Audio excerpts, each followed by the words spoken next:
Bonjour Eric Ciotti. Bonjour. Merci d'être avec nous ce matin avant de se pencher sur les raisons, le contexte qui ont pu aboutir à ce crime d'Annecy. J'imagine que ce matin encore, vos pensées vont vers les victimes de ce drame, en particulier ces enfants tout petits, très grièvement blessés et dont 2 d'entre eux n'ont pas encore vu lever ce matin leur pronostic vital.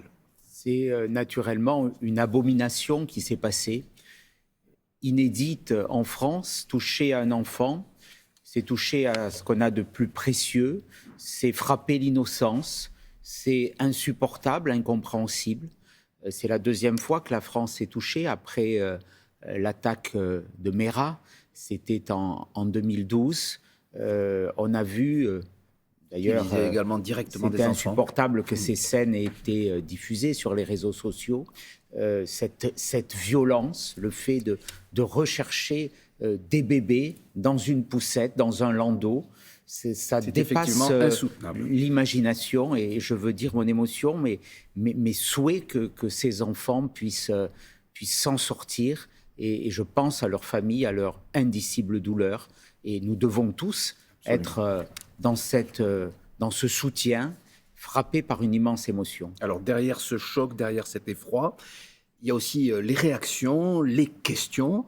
Et certains, à droite et au Rassemblement national, voient dans ce drame terrible qui s'est déroulé à Annecy hier un lien avec l'immigration en France. Et certains disent, par exemple Alain Marlex, votre collègue des Républicains, mais aussi des jeunes Républicains, je les cite, que l'immigration massive incontrôlée tue. Est-ce que vous êtes aussi, vous, sur cette ligne, Monsieur Ciotti ?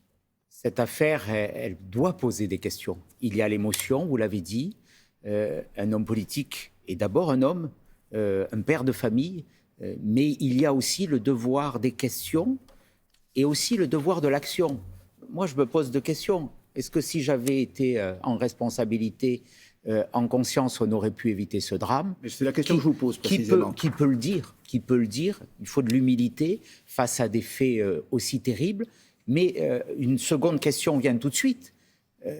Est-ce qu'on a tout fait pour éviter ça depuis des années et dans une responsabilité collective? Derrière cette affaire, il y a quoi? Il y a un chaos migratoire qui bouleverse l'Europe, qui frappe la France avec une immigration qui est devenue totalement incontrôlée et qui a un lien direct avec l'augmentation de la violence, de la délinquance. Derrière tout cela, il y a un pays de plus en plus soumis à la violence, et je termine, et derrière tout cela, il y a probablement aussi le développement des pathologies psychiatriques que notre société ne prend plus en compte. Donc un homme politique responsable, il doit porter des mesures, il doit agir, il ne doit pas, comme un journaliste, n'être que dans le commentaire, mais il doit être dans l'action. J'entends bien ce que vous dites. Dans le cas précis de cet homme qui a commis ce crime abominable hier, on l'a dit plusieurs fois, répété, cet homme était en situation régulière, il était demandeur d'asile, il avait obtenu un statut de réfugié en Suède, il venait de se voir refuser, Gérald Darmanin l'a rappelé hier soir, son statut en France. Le ministre de l'Intérieur l'a dit. Le ministre de l'Intérieur l'a dit, mais il était, si j'ose dire, dans les clous, il n'était pas,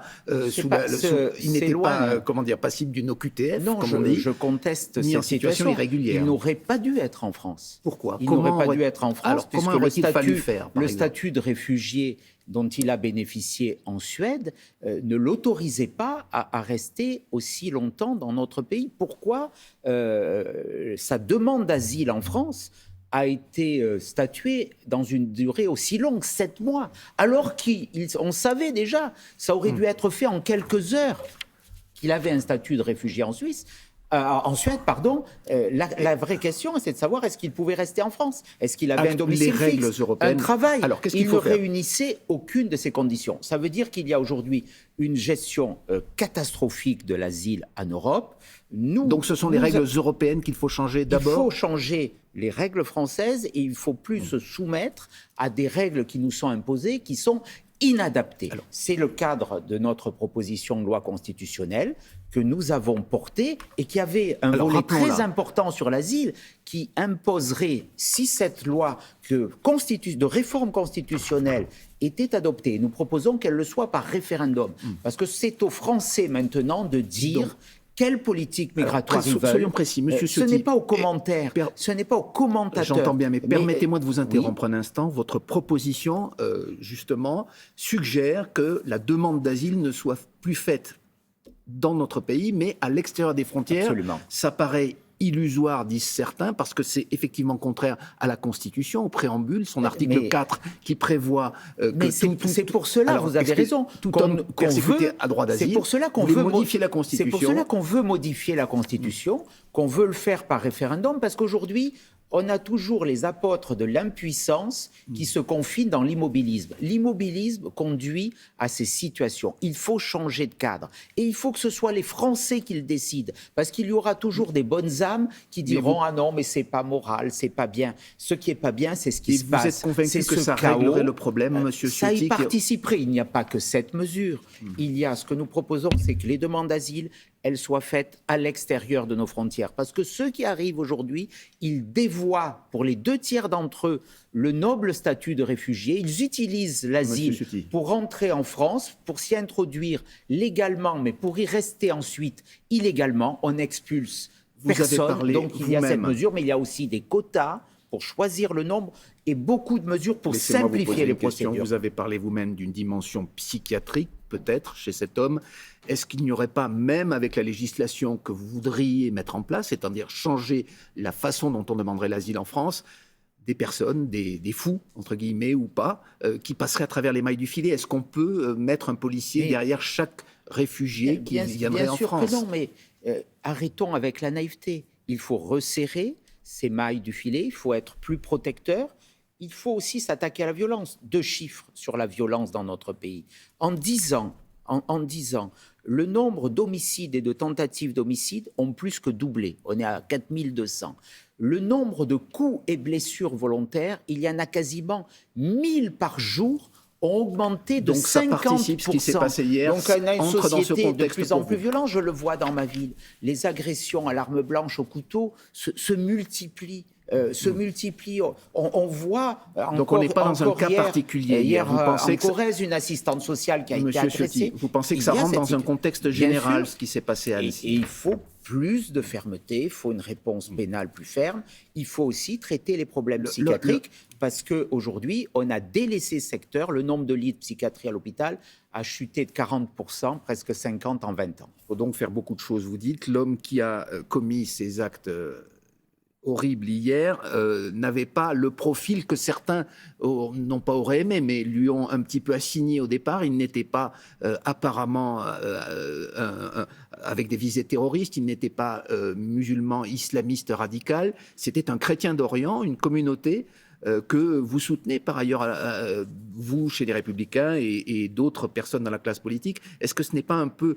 Est-ce qu'il n'y a pas eu un trouble chez certains qui ont accusé peut-être un petit peu vite l'islamisme radical dans cette affaire, qui n'a rien à voir? On ne juge pas les personnes par rapport à leur appartenance ou leur communauté. Vous non, mais certains le font peut-être parfois. C'est un principe, en tout cas je ne le fais pas.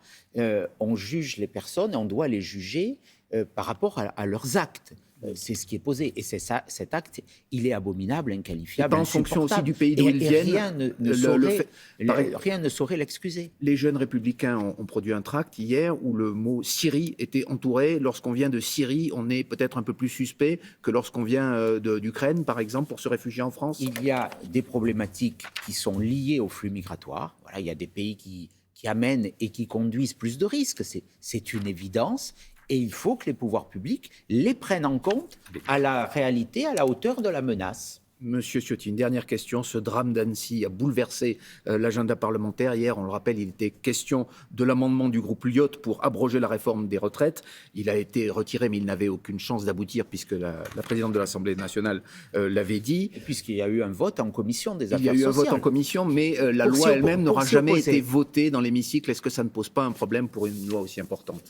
Pour moi, la loi a été adoptée dans le cadre de nos institutions. Il y a eu un vote en commission des affaires sociales. La majorité des députés républicains ont d'ailleurs veillé à prendre leurs responsabilités. Cette réforme, elle est douloureuse. J'entends la colère, j'entends l'inquiétude de nombreux Français, mais elle est aussi indispensable. Et être, là aussi, responsable, c'est dire la vérité. Si on voulait préserver nos retraites, éviter que les pensions s'effondrent, éviter que les cotisations augmentent et donc que les salaires baissent, il fallait demander de travailler un peu plus. C'est un effort douloureux, mais il n'y avait pas d'autre choix. Les Républicains, en tout cas personnellement, ceux qui vous soutiennent, car on sait que votre parti est divisé. Nous avons pris, avec une immense majorité, nos responsabilités. C'est aussi cela l'honneur de la politique, de porter du courage. Merci beaucoup Éric Ciotti, député des Alpes-Maritimes et président du Parti des Républicains. C'est la suite de Télématin. Merci beaucoup à tous les deux.